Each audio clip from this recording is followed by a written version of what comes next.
कांग्रेसर संविधान बंचा पदयात्रा। पीसीसी सभापति भक्तचरण दास निर्देश क्रमे प्रत्येक विधानसभा निर्वाचन मंडली में संविधान बंचा पदयात्रा कार्यक्रम जारी रही एवं यह सहित ए संपर्क में जनसचेतनता सृष्टि करने निमंते प्रत्येक घरे यह वार्ता पहुँचाइबा निमंते कांग्रेस कर्मी माने प्रचार पत्र बंटन करने योजना रही। यही क्रम में आज जिला कांग्रेस सभापति सुनील दास नेतृत्व में सदर विधानसभा निर्वाचन मंडली में स्थानीय बाजीचौक छकरे शहीद बाजी राउत प्रतिमूर्ति पुष्पमाल्य अर्पण करा जाई मुख्य बजार दे जवाहर चौक पर्यंत पदयात्रा करा जायथिला। जय संविधान जय भीम आदि स्लोगान दे 200 ऊर्ध्व महिला और पुरुषकर्मी शोभायात्रा सामिल होते। बीजेपी दल सृष्टिकर्ता राष्ट्रीय स्वयंसेवक संघ बाबा साहेब आंबेडकर प्रणीत भारत संविधान रे विश्वास करे नहीं। एपरिकी आरएसएस मुख्य कहले जे भारत 2024 स्वाधीनता लाभ करिछि।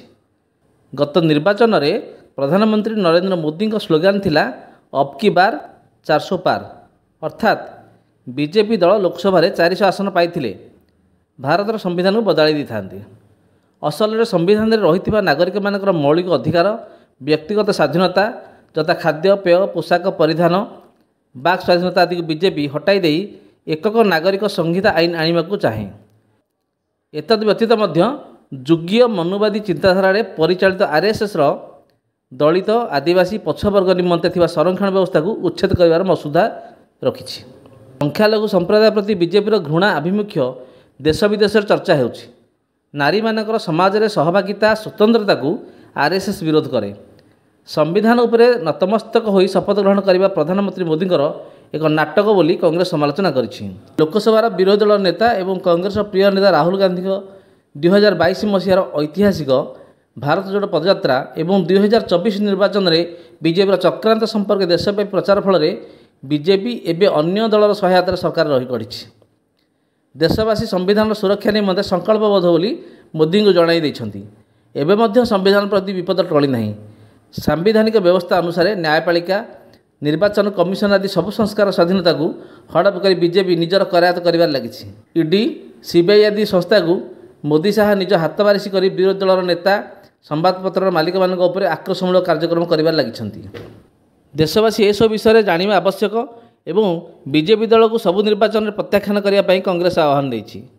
आजिर कार्यक्रम में पीसीसी संपादिका शिल्पी श्री हरिचंदन, वरिष्ठ नेता तुषारकांति नायक, वरिष्ठ नेता बनवाली दास, विप्रवर साहू, शमशीदा तायब, वेणुधर साहू, विनय साहू, जबीर बक्स, फकीर बेहेरा, गयराम सेठी, नारी नेत्री उर्मिला दास, सौरभ शतपथी, विश्वनाथ महापात्र, युव नेता अजेंद्र सामल, प्रियव्रत सासमल, संग्राम किशोर दास, ललित मोहन बेहेरा प्रमुख योगदान करथिले एवं निजर अभिभाषण रखिथिले। हजार हजार लोक ढेंकानाल लक्ष्मण अनुकूल माड़ी आसीथिले। गत मासरे एक विराट रैली होइथिला। सेतिरे ढेंकानाल जनसाधारण मध्ये एकत्रित भाव आम संगे थिले। तेणु से उद्देश्य जानिछन्ति भारत वर्षरे बीजेपी सरकार किभली मनमुखी कार्यक्रम करुची एवं आपण माने पूरा विकसित होई पड़ले। से भाबुले जे पूर्ण संख्या गरिष्ठता हासिल करला परे से संविधान को मध्य बदलाई देबे। ता द्वारा संविधान बदलले कौन हबो कौन नहीं। राहुल गांधी की भक्तचरण दास जिंदाबाद। आमर आज कार्यक्रम है संविधान बचाओ ये हूँ न्याय साधारण जनता ये हूँ न्याय। जदि आम आज बुझानी संविधान को आज बचाइबानी समस्त सहयोग करानी ताले आम अंधार रही ये एकछत्रवाद शासन चलो। संविधान को बंद करके एक छत्रवाद एक प्रकार शासन मनमुखी शासन बर्तमान करने को प्रयास कर। तेणु आम समस्ते साधारण जनता जागृत हवा ताले आम या सुरक्षा दे पार। संविधान सुरक्षा हेले आम आमर मौलिक सुविधा मौलिक अधिकार स्वास्थ्य शिक्षा रास्ताघाट पानी ये सब आम पाइपर। जदि आम सब वंचित न करवा विरोध न करवा संविधान को सुरक्षा न देवा संविधान को न बचेबा ताल आम हुए तो एकछत्रवाद शासन शिकार हो। तेणु आम समस्ते जागृत हवा। स्वाधीन भारतर नागरिक आम आमे होचे सरकार पब्लिक जनसाधारण कहले आमे होचे सरकार किंतु आमे जहाँ को निर्वाचित करछे सी जाई बसी निर्वाचित प्रतिनिधि है सी निजक निजे सरकार बोले घोषणा करछन्ती किंतु जनसाधारण को भूली जाउछन्ती। तेणु आमे सचेतन होगा दरकार। भारत स्वाधीनता हमारे बहुत दिन हो गए किंतु आमे सचेतन हो पारे। तेणु ये संविधान बचाओ कार्यक्रम को आम राहुल गांधी आरंभ करछन्ती। आमर प्रिय नेता जे कि न्याय पे लड़ुंट साधारण जनता पे लड़ुंट आमर भक्तचरण दास आमर पीसी सभापति सी यही कार्यक्रम को त्वरान्वित कर सहर दिल्ली पल्ली जाके नापी घरे घरे पहुंचाई डाकरा देते से आज आम भारतीय जातीय कांग्रेस तरफ आपण मन सचेतन करने रास्ता बोली संविधान बचाओ नारा दौचु आपण मैंने सचेतन हूँ। सचेतन हेले देश सुरक्षित रमें सुरक्षित रही पारिबा तो न्याय आम पाइपर।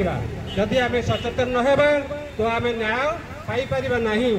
एटा धीरे दिने एमती अन्याय हम एक छत्रवाद जमी आमर दक्षिण कोरिया होती कि अलग राष्ट्र मानक से जड़े ही रही सब बेले। तेणु तांकर जो नीति स्वार्थ नीति धोकार नीति तेणु ताकू दूरे रहा कहले बंचा कहले न्याय पाइबा कहले आमको संविधान बचाइवा पड़ो। ये स्रोत समस्त सामिल होगा पड़ो। से आपण मान आमर अनुरोध जातीय कांग्रेस तरफ आपण मान अनुरोध करुचु समस्ते एक स्वर में मिलित हो आम संविधान बचाइवा को प्रयास करवा। जय हिंद। ढेंकानालरू सौम्यरंजन महांती का रिपोर्ट, नागराज न्यूज।